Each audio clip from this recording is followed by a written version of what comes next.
Welcome to season 2 of Inside the Tank. I'm your host, Josh Raphael, and trust me when I tell you, we have a jam-packed season 2 for you. Our first guest of the year is going to be interim head men's soccer coach Matt McArthur. How you doing today? Good, thank you for having me. How you feel? You're the first one on right now. Like, is that a good feeling? Yeah, excited to be here, so we'll get after it. So, I mean, you guys are just coming off a great win against Barry. Rivalry game, 3-2 Right. victory. Marcus Roxeth, a hat trick. I mean, he was unbelievable. Kind of talk to me about how proud you were of your team to be able to persevere despite being down most of the game. No, 100%. I mean, that was probably the most pleasing thing coming out from the game, the resiliency and the grit and determination that we showed throughout the game. You know, we concede a penalty. Nick, our goalkeeper, saves the penalty.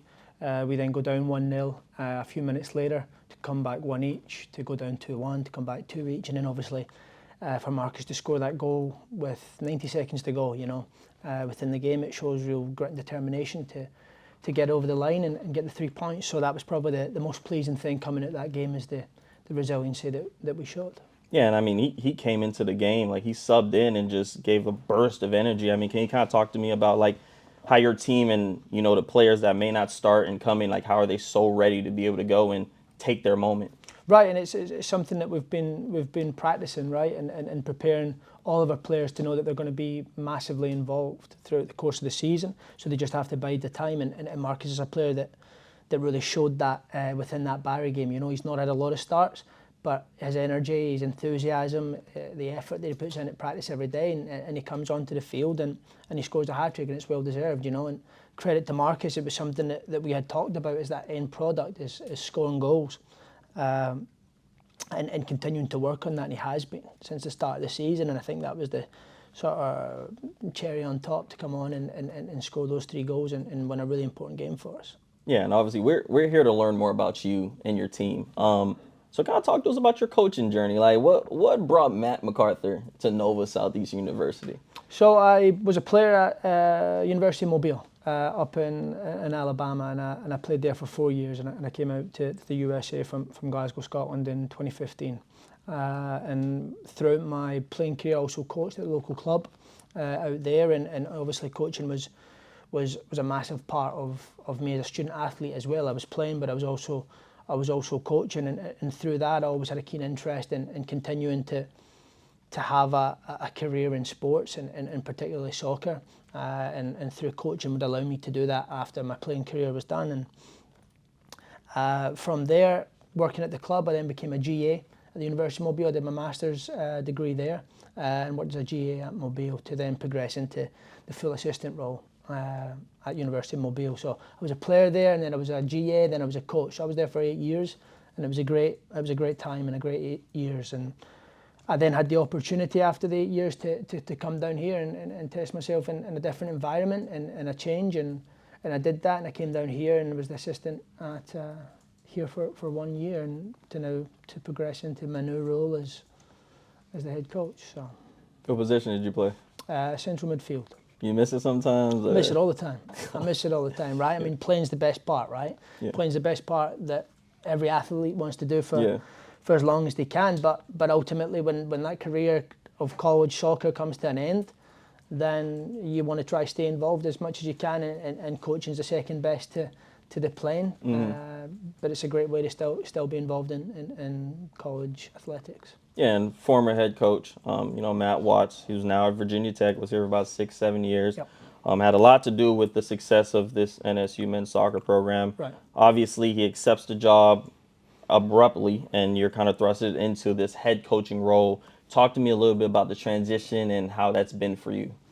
Right, like you said there, it was a quick transition into me becoming the head coach of the team, but it was something that I felt confident about. It was something that throughout the course of my coaching career over the 10 years that I've been in the USA, and even before that, before I came out, I was coaching back in Glasgow, and I feel like those 10 years almost prepares you, right, for that moment. So through constant conversations with different people and mentors that I felt confident about coming into this role, even though that it was a quick transition from assistant into the head coaching job. Yeah, and looking ahead to Wednesday's game against Florida Tech at home. We love playing at home, especially at a brand new soccer facility that your team had the pleasure of playing at last Saturday. Kind of talk to me about the preparation and what that's like for your team going into a matchup against a very good Florida Tech team.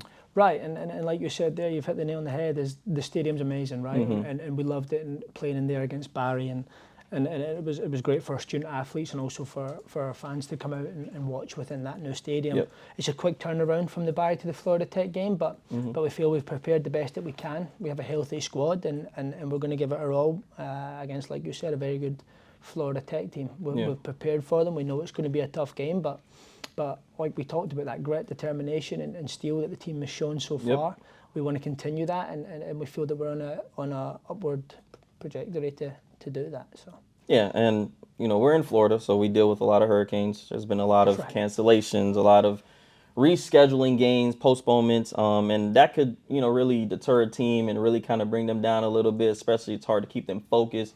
Kind of talking about how you've been able to keep your team positive in light of all the hurricanes and everything going on. Right, well, I think it's credit to them. I think we have a really good core leadership group within the team, and it's something that, like I said again, from the start of the season and pre-season, we've really tried to hammer home as a team and talk about that mentality and that mental toughness that we want to try and continue to develop. And I think these moments, although are negative, we have to find the positives in it, and it's created that sort of roadblock that we've had to overcome, and through the team and leadership group, like I said, they've worked extremely hard within the team to ensure that everybody stays focused. And in the Barry game at home, the first game after obviously the hurricane that we had and the disruptions it caused, was a fantastic reaction, and we look to continue that on throughout the rest of the season. Yeah, and you have several newcomers on the team. It's really hard to be able to get newcomers with the returners, get everybody on the same page. How have the newcomers kind of been able to adapt to this Sharks program?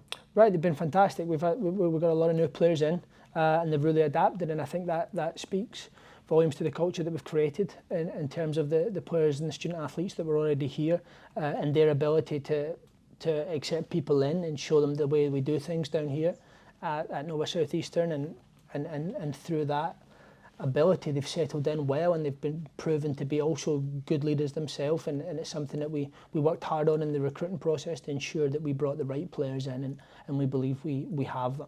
So some of the new players, like you've mentioned there, have been great and played really important roles so far, and they will continue to play important roles as we go on. Yeah, and kind of to close this interview, I have a very big question for you. Okay. What is your top 3 go-to snacks? My what? Your top 3 go-to snacks. I don't know if you eat candy. Go-to snacks. Snacks. It could be candy, top 3. Don't say nothing crazy now. I don't know. As you put me on the spot. A Milky Way. Okay, that's a good one. I like a Milky Way. I don't know. Maybe Snickers, Hershey. You don't like Snickers? Not for me, no. You could say chips, Ruffles, maybe? Not don't like Ruffles either. Okay. Don't like Ruffles either. I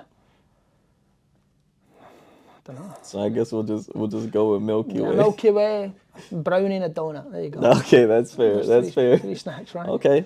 Brownie, donut, Milky Way. Top 3 go-to snacks right there. Probably, yes. Love probably. that. We'll see if the audience agrees with your snack selection there. Probably not. But head coach Matt McArthur, I appreciate you for coming on, especially being the first person to come on in season 2. Again, I'm your host, Josh Raphael. We'll be back with another episode really soon. Appreciate you all for tuning in. Inside the Tank out.